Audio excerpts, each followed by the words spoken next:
Ano, kapesting pisot. Shoutout sa iyo, Ma'am Sis Laila Sheena, Ma'am Teresita Carter, sa Pamilya Matubang, kay Kuya Bal, kay Ate Edna, kay Rab Matubang, kay Jack Matubang, at sa buong pamilya nyo, shoutout sa inyo dyan, sa mga kalingap. Sa mga lagi nakatutok sa akin, sa mga kakilala ko lang, si Miss Amy Says, yan. Nag-live ako kanina, tutok na tutok sa akin yan, hindi ako iniwan. Si Ma'am PB De La Cruz, na dati kong tropa kits, mga tropa kits ko na hindi ako iniwan. Si Edna Besa, Ma'am PB De La Cruz, Ivan Sivero, yan. Mga yan, hindi ako iniwan yan. Hanggang ngayon, nasa akin yan. Tapos si Ma'am Edna Besa, si Ivan Sivero, at si Ma'am PB, yan, mga tropa kits ko, hindi ako iniwan. Tapos si Strikers, si Kaberks, Pogi for Life, sino po to? Si Sasa, Hayat Zamora, Hayat Zamora, si Barat Bagsik, Cell TV, shoutout sa inyo lahat dyan. At itong si Kapeso kasi, si Kapesting Pisot, sige, Kapesting Pisot, hinihika na, tira pa ng tira, ayaw pang manahimik. Sige lang. Content ka namin. Hindi rin kami tatahimik. Hindi ka namin titigilan. Kapisting pisot. Ngayon, dahil hinihika ka na, delikado pala yung hika. Common use to manage inflammation and muscle tightening around airways during attack or daily. Ginagamit pala tong lapatiba mo, inhaler pala tawag doon. Ginagamit kapag inaatake ka ng hika o kaya pang araw-araw. Yung ginagamit daw yan. Para makahinga ka ng maayos kasi sa hika mo. Kung daan ka pa namang kapisot, hindi ka hihikain. Hinihika ka na, katitira namin sa'yo. Hindi ka namin tatantanan hanggang mangitim ka na lang dyan. Kapag wala ka ng masinghot na inhaler, inhaler ba yan? Lapatiba o suppository? Basta, tampons o yung ginagamit sa pagregla. Sabi ng anak ko, yun daw yun, yung tampons. Shortness of breath, wheezing and chest tightness. Delikado yung hika mo, boy. Ilang taong ka na ba? Kung makapuna ka sa may mga edad na ikaw pala, hindi ka naaabuti ng edad 50 siguro. O baka 45, todas ka na. Mangingitim ka na lang dyan. Dahil sa hika mo. Sabagay, marami namang tumanda na may hika. Pero iba yung sayo Nag-i-inhaler ka, delikado yan. Maka-cancer ka niyan, boy. Pag singot-singot mo na yan sa inhaler, naku po, delikado raw. Maraming sasabi, delikado raw yung inhaler. Kasi parang chemical yan na isisingot mo Lulutuin yung utak mo, parang addict niya, parang nagsasyabu. Sa duda ko, talo pa nagsasyabu niya sa inhaler na yun kasi singot ka na singot Di ba kapag ka nagsasyabu, ang senyas ganun?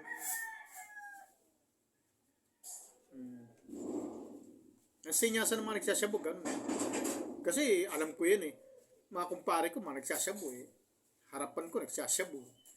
Inaalok nga ako. Ay ko pare, nako. Kayo na lang.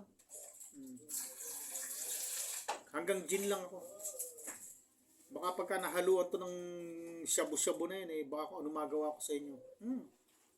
Sabi sa akin, sige pare, uminom ka na lang. Delikado pala kami sa'yo. Takot sila sa akin. Sabihan ko ba naman gano'n na, lasing na ako nun Gin ang iniinom ko Sabi, pare, sa inyo sa akin. Tira ka. Sasabu sila. Sa harapan ko. Sabi, pare, ikaw din. Sabi ko, hindi na. Kayo na lang. Mamaya kung anong mag-i-epekto sa akin yun mapagpapatay ko pa kayo Sabi ng kumpare ko, sabi, sige, pare. Uminom ka na nga lang. Sabi ko, talaga, gin lang ako. Ayoko niyan. Ayokong haluan yan. baka mamaya hindi ko alam epekto sa akin yan kung ano magawa ko sa inyo Ba? Tigil sila Hindi lang ako pinilit Kaya akala nyo nakapagsabaw ko. Hindi. Kahit mga kumpare ko nagsasabaw, hindi na ako mapilit magsabaw. Alam kong mali yun Mahirap na ba? Ikaw, nako, delikado ka. Inhaler, sinisingot mo.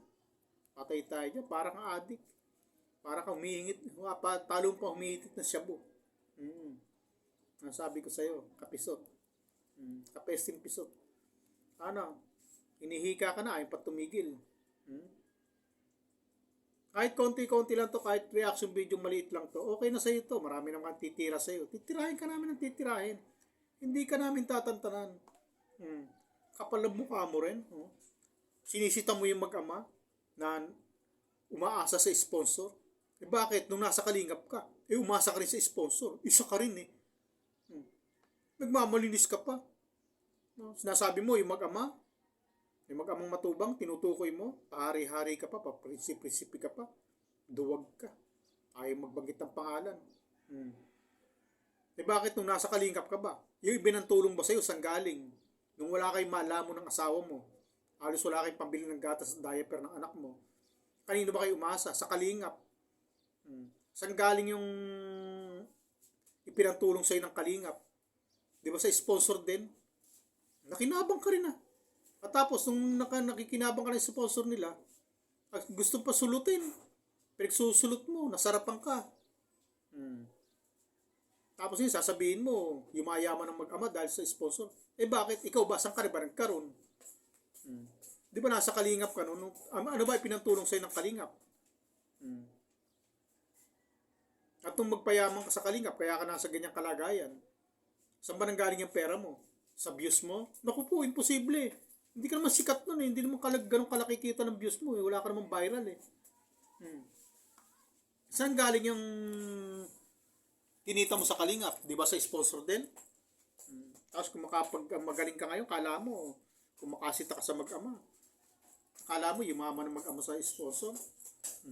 Kung yumaman niya, may trabaho yan, may negosyo yan. Tsaka nagtatrabaho yan. Nagtatrabaho yan. Direktor yan. Magaling mag-direct yan si Kalinga Prab. At saka magaling magaling umanggulo ng camera yan. May pinag-aralan yan. Ginamit ang pinag-aralan niya. Ginamit niya sa bilang pagiging animator. Ginamit niya sa pagbablog. At napagtagumpayan niya yan. May pinag-aralan yan. Kung nagamit niya yung talent niya sa pagbablog, yan ang ginamit niya para sa pagpapayaman niya. Kung yumaman siya, may talent siya. Bakit ikaw?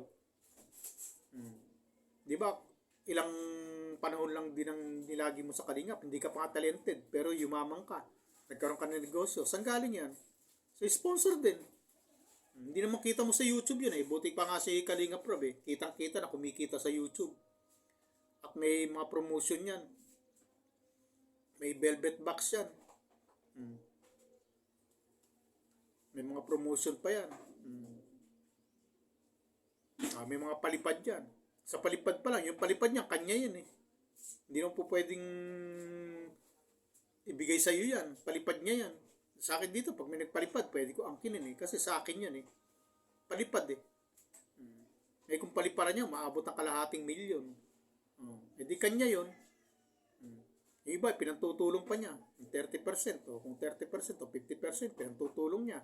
Sa kinikita niya sa YouTube, sa mga beneficiary niya. At saka marami natutulungan. Ikaw, wala ka naman tinulungan kundi sarili mo. Lahat ng kinita mo, sa'yo napunta. Hindi katulad ng mag-ama. Yung kinikita nila, pinantutulong. Kung may matira man sa kanila na kinayayaman nila, pinagtrabahuhan nila yon. Bayad sa talent nila yon. Hindi katulad mo. Umasenso ka, tinulungan ka nila. At saan nila kinuha yung pantulong sa'yo? Ngayon, babatikusin mo sa kanila dahil sa ganyan sistema mo. Sabi mo, alam mong diskarte nila.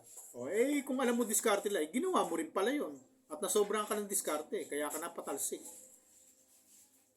Huwag ka magmagaling, huwag ka magmalinis. Huwag kang mamuna ng kapwa mo kung ayaw kang mapuna. At ngayon, hinihika ka na. Paano? Babay na. Ganyan-ganyan lang tayo.